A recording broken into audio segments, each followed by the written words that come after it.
আগামী 19শে এপ্রিল অনুষ্ঠিত হবে রামনগর বিধানসভা কেন্দ্রের উপনির্বাচন। এই উপনির্বাচনকে সামনে রেখে শনিবার 7 রামনগর বিধানসভা কেন্দ্রে এক র্যালির আয়োজন করা হয়। উক্ত র্যালিতে উপস্থিত ছিলেন মন্ত্রী সুশান্ত চৌধুরী, মন্ত্রী রতনলাল নাথ, প্রার্থী দীপক মজুমদার সহ অন্যান্যরা।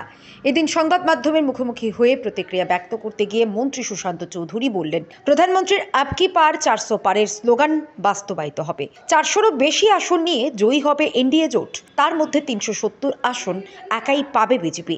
ত্রিপুরার 2টি লোকসভা আসনের পাশাপাশি রামনগর উপনির্বাচনীয় জনগণ বিজেপিকে বিপুল ভোটে জয়ী করবেন বলে দাবি করেন শ্রী চৌধুরী।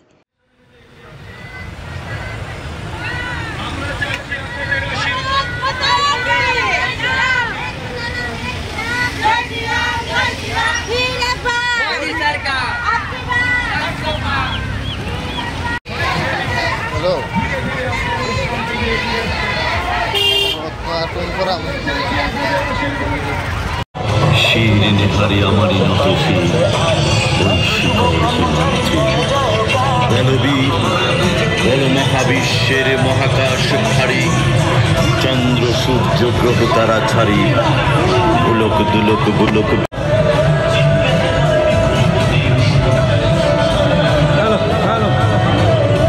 দেখুন, ত্রিপুরা রাজ্য আলাদা করে বলার কিছু নেই। সারা দেশে আগলিবার 400 পার মোদিজি যে স্লোগান তুলেছেন, প্রচারের যে নমুনা প্রথম ধাপে, একটা জিনিস পরিষ্কার, মানুষ মোদিজির এই স্লোগানকে গ্রহণ করেছে এবং এনডিএ জোটকে 400রও বেশি আসন দিয়ে তৃতীয়বার এবার ক্ষমতায় প্রতিষ্ঠিত করবে, যার মধ্যে বিজেপি 370 আসন একাই পাবে। আমাদের রাজ্য ত্রিপুরা রাজ্য 2টো আসনের ভোট 19 তারিখ এবং 26 তারিখ, পাশাপাশি 7 রামনগরের উপনির্বাচন অনুষ্ঠিত হচ্ছে বিধানসভা কেন্দ্রে। ঐতিহাসিক মার্জিনে আমাদের প্রার্থীরা জয়ী হবেন, বিপ্লব কুমার দেব, কৃতি সিং দেববর্মন এবং 7 রামনগরে আমাদের মেয়র দীপক মজুমদার মহোদয়।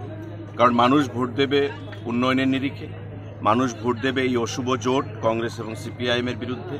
কারণ যারা বিগত দিনে ত্রিপুরা রাজ্যে হাজার হাজার মানুষকে খুন করেছে, কমিউনিস্ট পার্টি তাদের শাসনকালে বঞ্চনা করেছে, মানুষকে বিভ্রান্ত করেছে, শত্রুতার রাজনীতি সংগঠিত করেছে, আজকে তাদের সঙ্গে কংগ্রেস দল জোট করেছে এবং সে সমস্ত শহীদদের রক্ত তারা ভুলে গেছে। যারা সন্ত্রাসের শিকার হয়েছেন সে সমস্ত পরিবারের কথা তারা ভুলে গেছে। তো স্বাভাবিকভাবেই মানুষ এই জোটকে 23-এর নির্বাচনেও মেনে নেয়নি। বিধানসভা নির্বাচনে অশুভ জোট হয়েছিল, আমরা আওয়াজ তুলেছিলাম, প্রতিবাদ করেছিলাম এবং মানুষ আমাদের প্রতিবাদে সামিল হয়েছেন এবং 23 সালেও আমাদের বিধানসভা নির্বাচনে দ্বিতীয়বার বিজেপিকে প্রতিষ্ঠিত করেছে। এবারও এই অশুভ জোটের বিরুদ্ধে আমরা সোচ্চার হয়েছি এবং সারা রাজ্যে একটাই স্লোগান উঠেছে যে অশুভ জোটের কোনো এজেন্ডা নেই, ইন্ডিয়া জোটের কোনো এজেন্ডা নেই। তাদের যেটা বলা হয় যে একটা aimless ship without a rudder, destination নেই, গন্তব্যস্থল নেই এই জোটের। একটাই লক্ষ্য, মোদিজিকে হারাতে হবে। এটা কোনো জোটের এজেন্ডা হতে পারে না। সুতরাং এবারকার নির্বাচনে বিগত দিনের সমস্ত রেকর্ডকে ম্লান করে দিয়ে নতুন রেকর্ড তৈরি হবে, ইতিহাস তৈরি হবে পশ্চিম এবং পূর্ব আসনে। এবং আমাদের যে উপনির্বাচন 7 রামনগর আসনে, সেখানে দীপক মজুমদার সাহেব একটা ঐতিহাসিক ভোটে জয়ী হবেন এবং প্রয়াত সুরজিৎ দত্তর যে স্বপ্ন ছিল রামনগরকে নিয়ে, সেই রামনগরের কাজ, উন্নয়নের কাজ ত্বরান্বিত হবে। ধন্যবাদ।